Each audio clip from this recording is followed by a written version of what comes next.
you tell me about your characters that are like the biggest newcomers this season? Well, I think season one is about with Mark Strong and Karima and Joe Dempsey and Al Petrie and Anastasia. I think that ultimately it becomes about discovering that there is a deep state that exists kind of in this world. And season two is really kind of understanding the motivations behind the deep state and putting a face to it. And Nathan Miller, the character that I play, is that face. And Aïcha is a young girl living in Mali. She's trying to take care of her brother and sister who mean the world to her. And she's doing the best that she can do to sort of ease the pressure that's on her community. And in the process of working in this area, she meets Harry and Layla, who then take her on this very, very weird adventure. And how are Nathan and Aïcha connected in the season? Wow, you really have to watch the show to find out. Yeah. But the show spans two different times simultaneously, and the present in this season of Deep State really kind of takes place 6 months after season one, and the past in this season of Deep State happens 6 months before season one. And so in some ways, it's a continuation of the story while simultaneously being an origin story for all of these people, and kind of filling in the history of how they met and under what conditions, and why these relationships have evolved the way they've evolved. And the first season had a Middle East setting, and now it goes to Africa. What can we learn about Africa's reality, and the politics, society, conflicts shown in Deep State in the second season? So the world is under pressure for energy, and Africa is a huge resource of clean energy. The type of cobalt that we need, phosphorus that we need for agriculture, and even nuclear ore.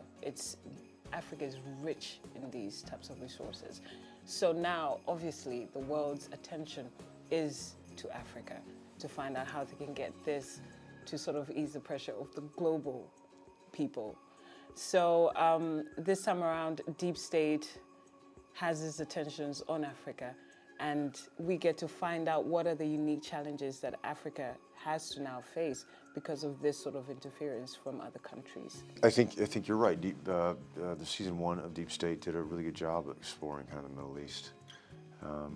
They're not the first show to do it, but they did it as well, if not better than any other ones. And Matthew Parkhill has left no stone unturned in exploring kind of these themes and how they apply to Africa. You're obviously going to get to spend a lot of time in Mali, and you're going to get to understand a political point of view that most people aren't that aware of, and that's from the Tuareg people, which comprises southern Algeria and Libya and Chad and Niger. And it's illuminating on a number of levels. There's something there for everyone that is kind of motivated by this type of not just entertainment, but have these interests really. Yeah, to achieve some kind of knowledge about Africa that Yeah, it isn't that's so right. usually represented in media, in television or in cinema. Yeah, nothing. These guys, Matthew Parkhill is not gratuitous by nature. Everything's motivated by a version of the truth, and I think as we are experiencing right now globally, what is truth anymore, and that's what's so scary, and what is so scary about this story. And talking about truth, in the first season there was a line that I really liked in the finale that said that the president cannot be trusted because he tweets like a teenage girl. They don't say that is Donald Trump, obviously, but do you feel that's an accurate description of how the many world leaders, not just Donald Trump, are working right now?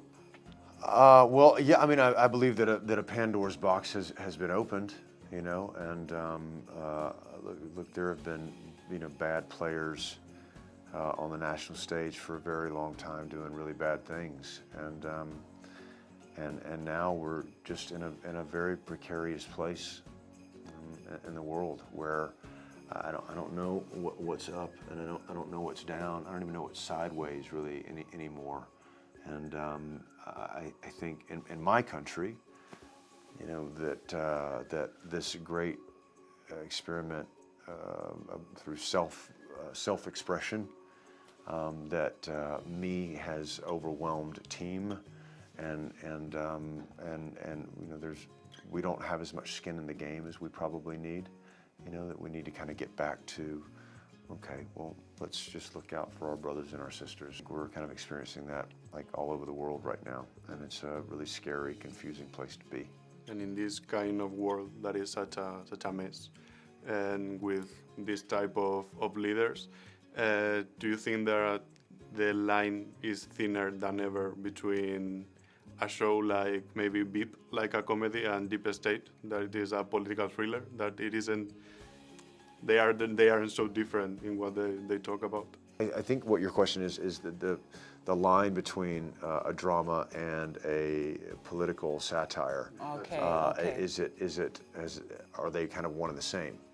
And the answer to your question is yeah. I think we've come to that. You know, they're both absurd. You know, reality and fiction centered around this topic is insane. It's all insane, and so yeah, I think that line has gotten smaller and smaller. The opening of the first season used the Talking Heads song, Once in a Lifetime. That is about realizing that you are following a dream, that it wasn't yours, really, that you are living with an automatic pilot on. Yeah. And it ends the genre like saying, how did I get here? Yeah. So do you ever wonder, how did I get here? I do all the time. All the time. It's very interesting because each and every one of us, we feel that we are justified in our actions. You know, when we're making decisions, it's the right thing to do. So we never really ever think that it's wrong, because it's the right thing to do. We've analyzed the situation, and it's the right thing to do. The people in power, they're literally thinking that this is the right thing to do. They've looked at it and they've come to this conclusion that this is the right thing to do. So I don't know when the moment comes that you finally are forced to sort of confront yourself, and what's the thing that tips you off to sort of make you pump your brakes and go, did I make the right decision that last time? You know, did I do the right thing? Is that what I was supposed to do? And I guess it's a little bit of what Nathan Miller goes through, because I think he starts off doing the right thing. And then when's the point that you have to ask yourself that question? Well, you know, I mean, I'll just kind of digress for 1 second. I think that the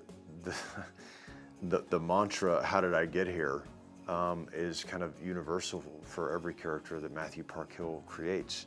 And I think that every person in season 1, continuing into season 2, at one point or another over the course of their journey will and can and should ask that question, how did I get here? And therein lies the conflict for a lot of the characters that Matthew Parkhill creates. And Nathan Miller is no exception. In some ways, it really kind of defines who he is. It defines who she is.